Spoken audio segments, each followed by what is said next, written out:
Hello guys, we are back with some more questions. Yesterday we couldn't upload any videos because we are busy with some things. Now we are back and we will solve three questions from miscellaneous section, NBHM PhD 2019 from that paper. Okay, so in the first question we are asked to find the value of c such that the straight line y equals to 2x plus c is tangent to the ellipse x square by 4 plus y square by 9 equals to 1. Okay, so we are given with the equation of the ellipse is given by this, and we want y equals to 2x plus c to be the tangent, right? So if we draw the ellipse roughly, it will look like this, right? So in y-axis it will be 3 and y-axis, so it will look like this, right?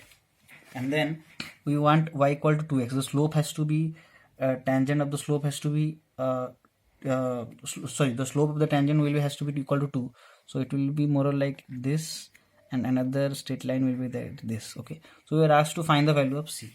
Okay, we'll not try any geometric approach. We'll try to do using the concept of derivative. We know that, let's suppose this point of intersection is x naught y naught, then the derivative dy by dx at x naught y naught gives us the slope of the tangent, this. So this has to be 2, right? Now considering the equation of the ellipse, if you take the derivative, what we have is 2x by 4 plus 2y by 9 dy by dx. Let's suppose we are evaluating at x naught y naught, so it will be x naught y naught at evaluated at x naught y naught, this will be equal to 0, right? So this will require to be 2. Okay, so what we have is this: x naught 2x naught by 4 equals to minus 4y naught by 9. Okay, fine. So this implies y naught equals to 918. Okay, so this is basically minus 9x naught by 8, right? So now what we do is, this point lies in ellipse, so we put this this satisfies the equation of the ellipse, right? So what we do is we put it in the equation. So what after putting we have is this.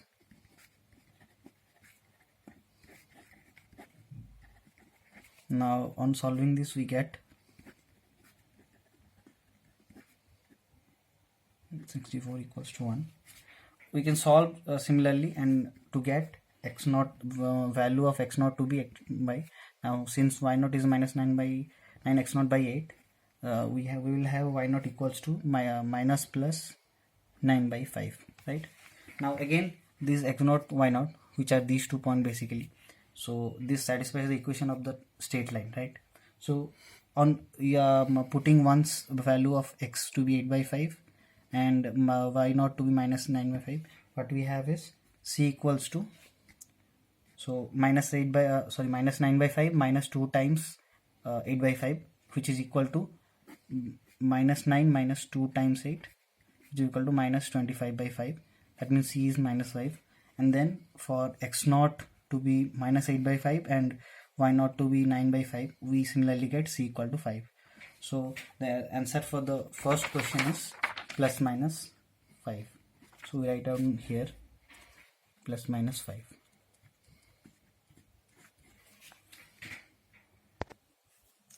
Okay, now we move on to next question. Okay, 5.5. Find the equation of the plane passing through the point this minus 1 3 2, and which is perpendicular to the planes x plus 2y plus 2z equal to 5 and 3x plus 3y minus plus 2z equal to 8.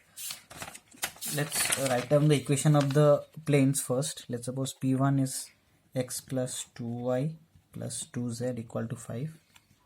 p1 is given by, p2 is 3x plus 3y plus 2z equal to 8. The plane P passes through the point suppose Q naught, which is minus 1 3 2, right? So what we have is basically P is a plane.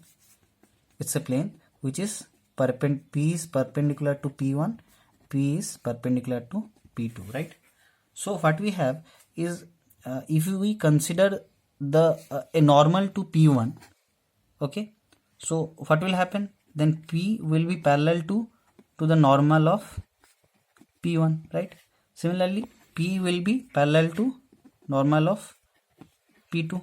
Okay, now let's denote the normal n to be the normal to p itself. Okay, now since n is normal to p, n is perpendicular to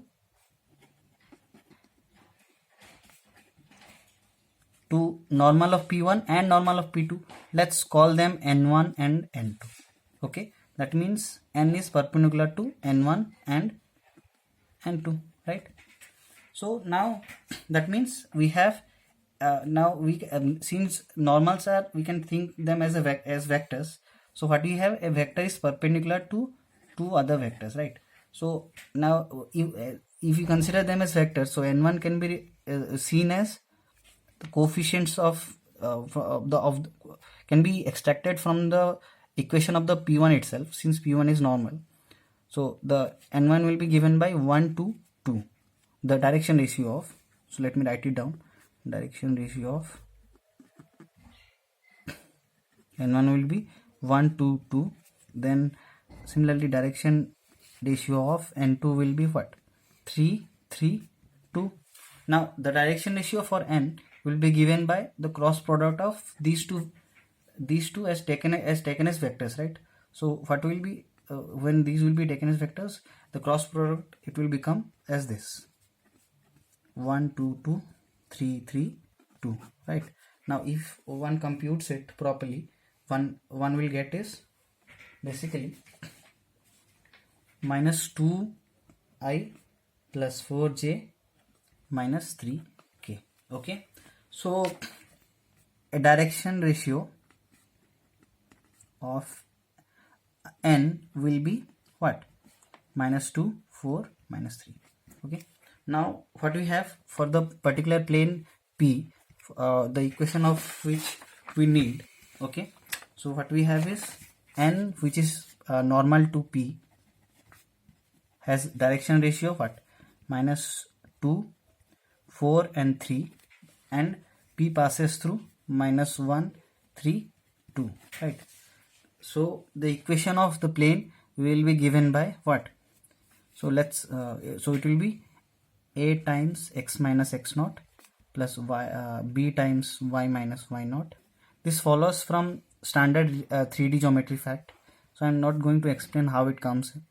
Okay, so where ABC, this is a direction ratio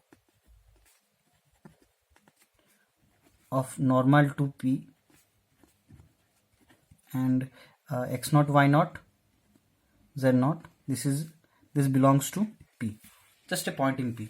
So on using this, what we have is minus 2 times x minus minus 1 plus 4 times y minus 3 plus 2 times 3 times y minus 2 equals to 0.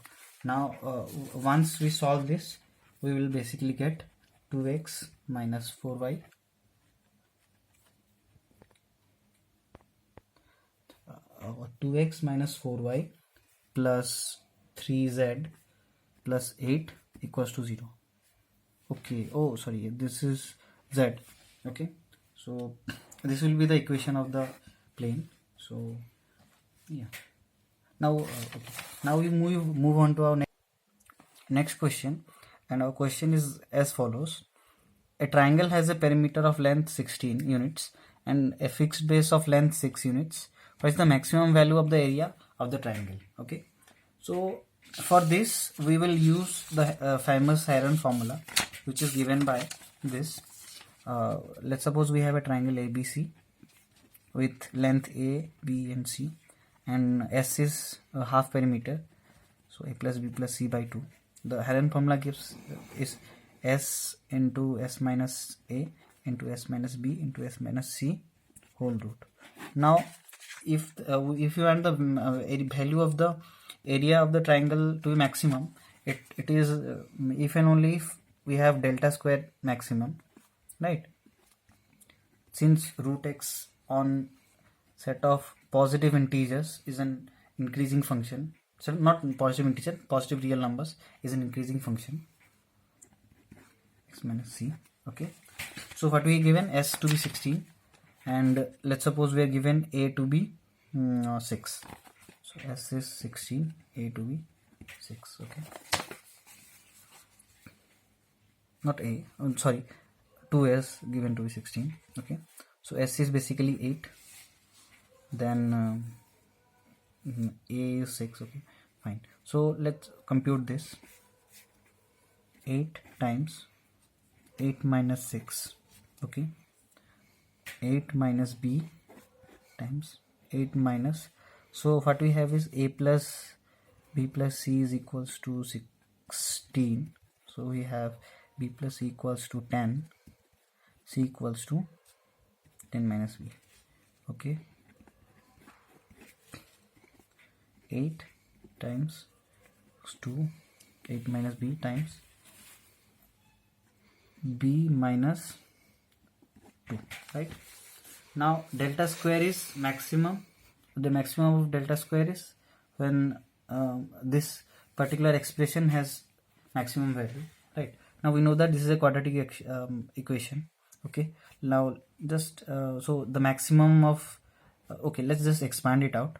8 minus b times this is minus b square minus plus 2b plus 8b minus 16, right?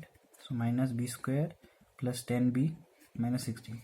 So it will have a maximum value. Since the coefficient is negative, it will have a maximum value.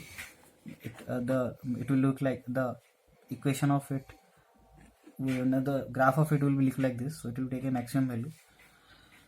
Will be when minus 2b, I am taking the derivative, minus 2b plus 10 equal to 0, which is implies that b equal to 5, right? So this will take maximum value when b is equal to 5. So then the maximum value of delta square will be what? 8 times 2, 8 minus 5 times 5 minus 2, right? Which implies that delta square is 16 times 9. Thus delta is equal to 12 units. I think so the answer for it will be 12.